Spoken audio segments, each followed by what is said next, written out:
मेरे हृदय सम्राट, मेरे इष्ट देव मंचसीन संत मंडल, दरबार में आई हुई सभी मेरे भाई और बहनों, आपके समक्ष चंद मिनटों के लिए कहना है कि देखिए, आज हम महात्मा जी और दोनों भाई जी के जीवन के बारे में सब ने सुना और एक बात होती है कानों से सुनी हुई, एक बात होती है आंखों से देखी हुई, और ये सच्चाई है। ये आंखों से देखे हुए महापुरुष है जिन्होंने अपने जीवन में, जीवन काल में केवल श्री महाराज जी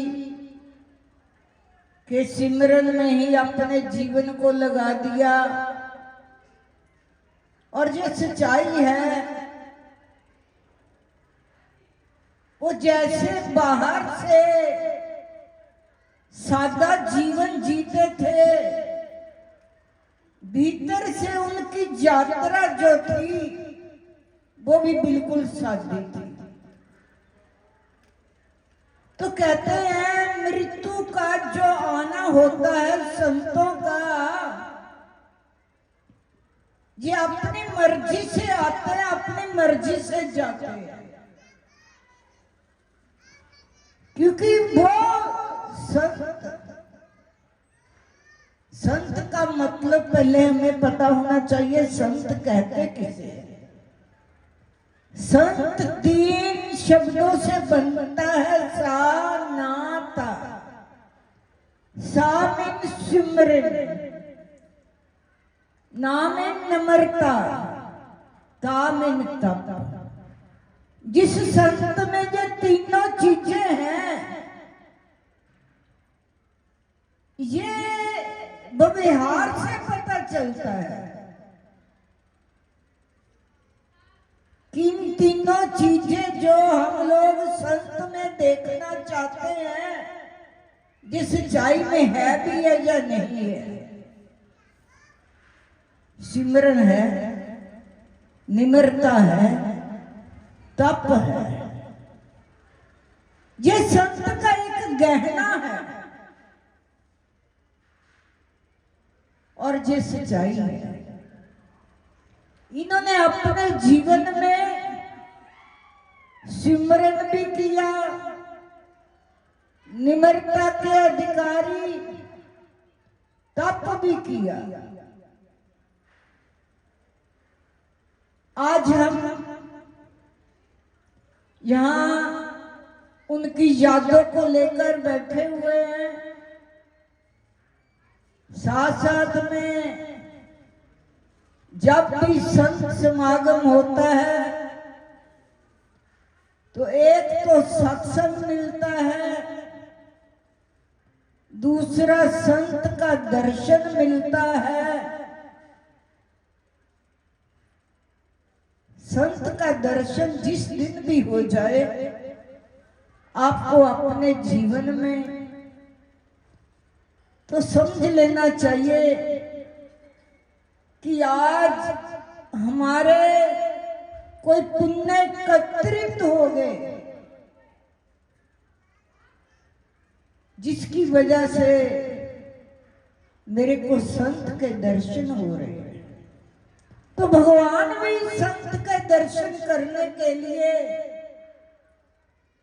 इस धरा पर किसी न किसी रूप में आ ही जाते हैं। जब भीष्म पितामह जी तीरों पर पड़े हुए थे, तब दुर्योधन, भीम, नकुल, सहदेव, द्रौपदी सभी उनके दर्शनों के लिए आए और वो आंखें कभी इधर करे कभी उधर करे, तो कहने लगे कि आप सभी तो आ गए, आज भगवान कृष्ण जी नहीं आए। तो उन्होंने कहा महाराज जी आए हैं, कहां मेरे को दिखाई नहीं दे रहे। तो भगवान कृष्ण जी कहते हैं मैं तो आपके चरणों के पास खड़ा हूं, आज मैंने आपको देखना है। संत का दर्शन मैं कर रहा हूं, जो उन्होंने खुद फरमाया। संत का दर्शन बहुत मुश्किल से मिलता है, और हम लोग जब भी संत दर्शन के लिए जाते हैं, कुछ चीजों का ध्यान रखना चाहिए कि हम संसारी बातों को लेकर बैठ जाते हैं, लेकिन नहीं। संत के हृदय में इतने गहरे चले जाओ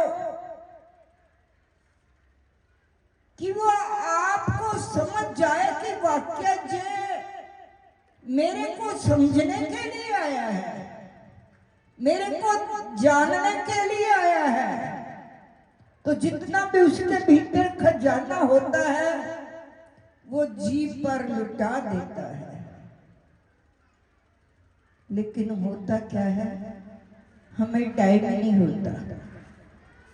संत के पास बैठने का भी यदि मौका मिल भी जाए, अभी अभी ये मेरी बहनें बैठी हुई हैं, वो एक दूसरे से बातचीत में इतने मतलब कि तल्लीन हैं, उन्हें ये नहीं पता कि ये मौका जो मिला है बहुत ही मुश्किल से हमें जीवन में मिलता है। हमें टाइम नहीं है, मिल भी जाए तो उसका आनंद नहीं ले सकते। हमारी हालत कैसी है, ये बॉडी, ये शरीर तो मिला, उसको जानने के लिए जो तुम्हारे भीतर बैठा हुआ है उसको तो जानना नहीं। संसार को हर जन्म में जानने की कोशिश की। इसी तरह से एक शख्स अपने घोड़े पर असवार होकर भागा जा रहा है। रास्ते में दो चार दोस्त मिल गए, कहने लगे तू कहां जा रहा है? कहता मेरे पास टाइम नहीं है बात करने का, मैं बहुत बिजी हूं। हम भी ऐसा कहते हैं, हमारे पास टाइम ही नहीं है। थोड़ी दूर आगे गया, फिर किसी दोस्त ने रोक कर कहा भाई तू बता तो सही, तू कहां भागा जा रहा है? उसको भी कहने लगा मेरे को बहुत जरूरी काम है, तू मेरे को रोक मत। आगे बढ़ा तो फिर किसी ने सवाल कर दिया भी आप इतने भागे भागे जा रहे हो, लगा है कि तू बहुत थक गया है, जो घोड़ा भी बहुत थका थका नजर आ रहा है, आप जा कहां रहे हो? तो वो शख्स कहता है मेरा एक ही घोड़ा था, उसकी तलाश में जा रहा, वो मिल नहीं रहा। तो वो दोस्त कहता है जिस पर तू सवार होकर जा रहा है ये घोड़ा किसका है? कहता अच्छा, इसी को तो मैं तलाश करने के लिए जा रहा हूं, ये मेरे पास ही है। और ये सच्चाई है, हम सभी भी ऐसे ही सोचते हैं। हमें टाइम ही नहीं है, वक्त नहीं है सिमरन करने के लिए। हर जन्म में हम भागते चले जा रहे हैं, भागते चले जा रहे हैं। जब जीवन में कोई सत्य मिलता है तो वो भीतर का मार्ग बताता है कि ये लिबास तेरे को मिला है केवल उसको जानने के लिए मिला है। तो इस तरह से अपनी इच्छाओं को समाप्त करके अपने भीतर चला जाए। इच्छाएं तो हैं इंसान की जो जीने नहीं देती। भागे चले जा रहे, भागे चले जा रहे। इतनी दौड़ हमारी तेज है, हमें पता नहीं चलता कि हम संसार में कर क्या रहे हैं, करना क्या है, कोई खबर नहीं है। बस भागना भागना भागना।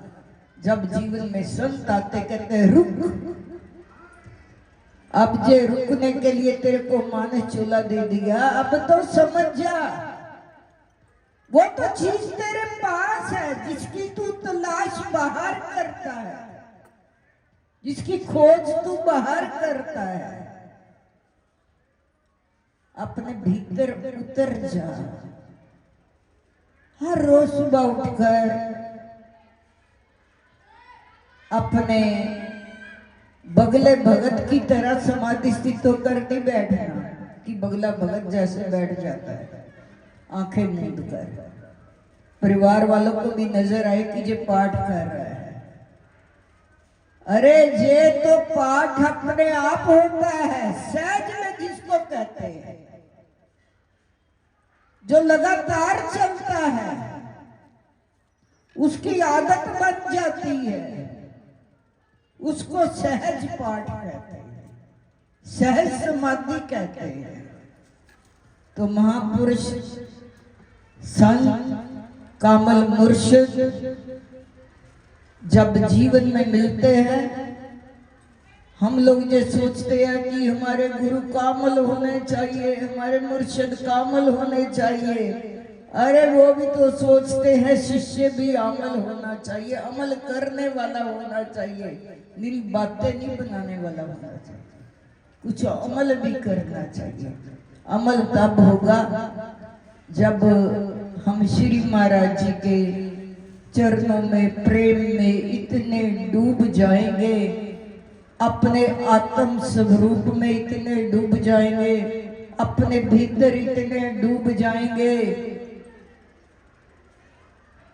कि जैसे बिंदु जो होता है सिंधु में समाकर बिंदु अपना आकार खत्म कर लेता है और साकार बन जाता है, वो समुद्र का रूप ले लेता है, सागर का रूप ले लेता है, सिंधु का रूप ले लेता है।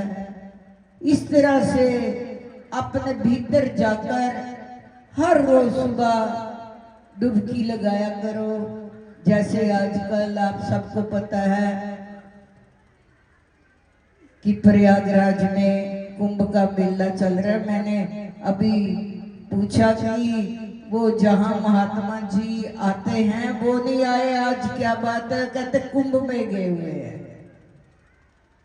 तो हमारे पास पिछले 2 दिन से एक शख्स होशियारपुर से आया। मैंने कहा आपके गांव वाले तो बहुत लोग गए हुए हैं कुंभ में, आप क्यों नहीं गए? कहता मैंने सोच लिया कि आज जहां त्रिवेणी रहती है गंगा जमुना सरस्वती हमारे फगवाड़ा आश्रम में, मैंने कहा वहां ही कुंभ है संतों के चरणों में, तो वहां जाकर स्नान कर रहा हूं। तुझे सच्चाई है कि आज का त्योहार जो है, एक तो उनका निर्वाण दिवस मनाया जा रहा है, दूसरा इतने संतों के साथ कुंभ के मेले में सभी सत्संग के वो समुद्र में स्नान कर रहे हैं, डुबकियां लगा रहे हैं, कितना आनंद ले रहे हैं। तो ये तो बहुत ही भाग्यशाली जीवन है कि हमारी जिंदगी में 12 साल के बाद कुंभ नहीं आता, यहाँ तो साल के बाद ही आ जाता है। संत एकत्रित हो जाते हैं, कुंभ का मेला शुरू हो जाता है, फिर साल के बाद आ जाता है। तो संत जहाँ पर भी मिल जाए वो एक कुंभ का रूप धारण कर लेते हैं। उसमें स्नान रोज किया करो, सुबह उठकर रोज किया करो, कहीं आना जाना ना पड़े, घर बैठे ही आप उस स्नान कर सकते हो। अपने तन को भी पवित्र कीजिए और मन को भी पवित्र कीजिए। बोल साचे दरबार की